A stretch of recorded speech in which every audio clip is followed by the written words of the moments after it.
So now let's understand the difference between civil and criminal law.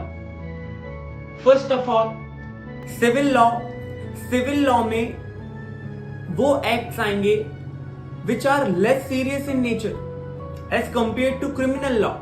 Criminal law deals with the acts which are more serious in nature. So the distinction between civil and criminal law, first point is nature of an act. Nature of an act के element से हम differentiate अगर करेंगे civil law और criminal law को, तो civil law में act which are less serious in nature as compare to criminal law, जहां पर act are more serious in nature. Let's understand this concept. For example, mister A and B entered into a contract. A ने कहा कि मुझको 5 kilo cotton चाहिए 25 सितंबर को. 20 तारीख को ये लोग अग्रीमेंट में आए. So as you all know that the stages which makes a contract a valid contract. Offer, acceptance, promise, consideration, agreement and foreseeable by law, then it becomes a contract. These are the valid stages for a valid contract. अब यहां पर offer हो गया, acceptance हो गया, promise हो गया, consideration हो गया, अग्रीमेंट हो गया. नाउ व्हेन आई से अग्रीमेंट हो गया, agreement means what? Meeting of minds. Consensus ad idem. Consensus ad idem is a legal maxim which means that agreeing upon same thing on a same sense. So this is the legal interpretation. चलिए let's move further. अब मान लीजिए A ने B को payment कर दिया cotton का 20 तारीख को और 25 तारीख को डिलीवरी थी. 25 तारीख को B ने पेमेंट लेने के बावजूद 25 तारीख को डिलीवरी नहीं की A को. अब इस वाले एग्जाम्पल में मिस्टर A क्या चाहेगा? What is the remedy available for Mr. A? अब मिस्टर ए क्या चाहता है कि बी को पनिशमेंट मिले, वो जेल में जाए, या मैंने जो उसको पैसा दिया है वो पैसा मुझे रिटर्न कर दे विथ लिटिगेशन फीस. यही रेमेडी चाहेगा वो कि भाई मुझे उसी पोजीशन पर तुम रख दो जिस पोजीशन में मैं था तुम्हारे साथ एग्रीमेंट में आने से पहले. मतलब कि जो मैंने पैसा तुम्हें ट्रांसफर किया है विथ लिटिगेशन फीस वो तुम मुझे वापस कर दो in form of compensation. Second point, the motive behind filing a civil suit or the motive behind filing a criminal case lies in the motive of a person. If a person has a motive of seeking compensation, he will file a civil suit. और अगर व्यक्ति चाहता है कि इस व्यक्ति को jail में डाला जाए, इसको सजा हो, तो वो क्रिमिनल केस फाइल करेगा FIR के रूप में as per section 153, 154 of Code of Criminal Procedure 1973. So this is the difference. तो अभी अगर आप नोट्स बना रहे हैं तो राइट डाउन 2 पॉइंट्स. पहला पॉइंट जिससे हमने सिविल और क्रिमिनल में डिफरेंस देखा was related to the nature of act. Civil law में less serious in nature, criminal law में more serious in nature. Second point is the motive behind filing a civil suit is seeking compensation and the motive behind filing a criminal case is to make the offender liable for punishment as per the law. अब third आप देखिए, ये important point है which is the part and parcel of criminal law. Criminal law में जैसे कि हम जानते हैं there is a very famous legal maxim known as actus non facietrium nisi mens rea, which means that mens rea and actus rea both together makes a crime. Third point से हम ऐसे difference कर सकते हैं. Civil suit में the suit can be brought by plaintiff or his advocate. अब legal notice जाएगा, 15 दिन का 20 दिन का टाइम दिया जाएगा कि भाई आपको उस नोटिस पर रिप्लाई करना है. ये एडवोकेट आपका टाइप करके ड्राफ्ट में नोटिस भेजेगा. लेकिन यहां पर state is coming into the picture in criminal law. तो उसके पीछे रीजन क्या है? उसके पीछे रीजन ये है, जैसे अभी हमने कॉन्ट्रैक्ट का एक एग्जांपल देखा, it will fall under the purview of civil law. So the remedy here is to grant compensation. That's it. Mr. A भी कहेगा कि हाँ भाई that's the remedy I wanted. लेकिन let's take another example. For example, अभी recently Ujjain में एक rape case commit हुआ है.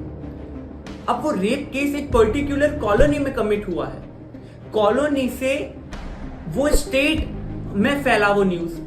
पूरी स्टेट की मदर के दिमाग में एक रीजनेबल अप्रहेंशन दिमाग में आया कि भाई कल को हो सकता है मेरी बेटी के साथ होने की संभावना है. तो एक डर दिमाग में आया. हर भाई के दिमाग में एक डर आया, भाई कल को मेरी बहन के साथ हो सकता है. हर फादर के दिमाग में एक डर आया, हर लड़की के दिमाग में ये डर आया कि कल को मेरे साथ हो सकता है. तो ये जो डर दिमाग में आया, इट्स अ फैक्ट. अब ये जो डर दिमाग में आया है, ये डर कौन दूर करेगा? हमको प्रोटेक्शन ग्रांट करने का राइट कौन दे रहा है? हमको कौन इंश्योर कर रहा है कि भाई हम हमारा प्रोटेक्शन होना चाहिए? हमारा प्रोटेक्शन कौन इंश्योर कर रहा है? It's state as per article 14, equality before law and equal protection of law. हम वोट दे रहे हैं, हमारा रिप्रेजेंटेटिव चुन रहे हैं, डेमोक्रेसी इंडिया में वो क्यों है? हम वोट इसीलिए तो दे रहे हैं भाई, ताकि स्टेट हमको प्रोटेक्ट करे। हम कानून हमारे हाथ में इसलिए नहीं लेते ऐसा रिस्पॉन्सिबल सिटीजन, क्योंकि उसके लिए स्टेट मशीनरी है, उसके लिए पुलिस है। हम एज अ रिस्पॉन्सिबल सिटीजन हम कानून हमारे हाथ में नहीं ले सकते। So the most appropriate step is to file an FIR. तो ये स्टेट की रिस्पॉन्सिबिलिटी है। अब स्टेट यहाँ पिक्चर में क्यों आ रहा है? एक पर्टिकुलर लोकेलिटी में एक मोहल्ले में रेप केस कमिट हुआ है, लेकिन उसका कॉन्सिक्वेंस कहां तक एंसू हुआ है?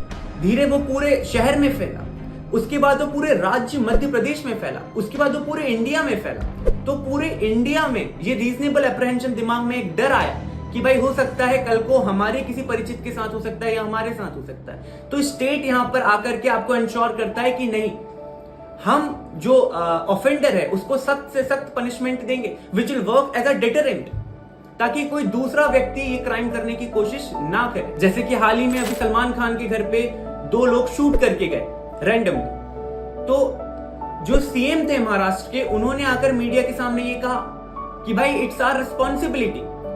जब तक अब वो सीएम को आकर बोलने की इसमें क्या जरूरत थी, बट स्टिल सीएम ने आकर के प्रेस कॉन्फ्रेंस के सामने ये कहा बिकॉज भाई इट्स आवर रिस्पॉन्सिबिलिटी।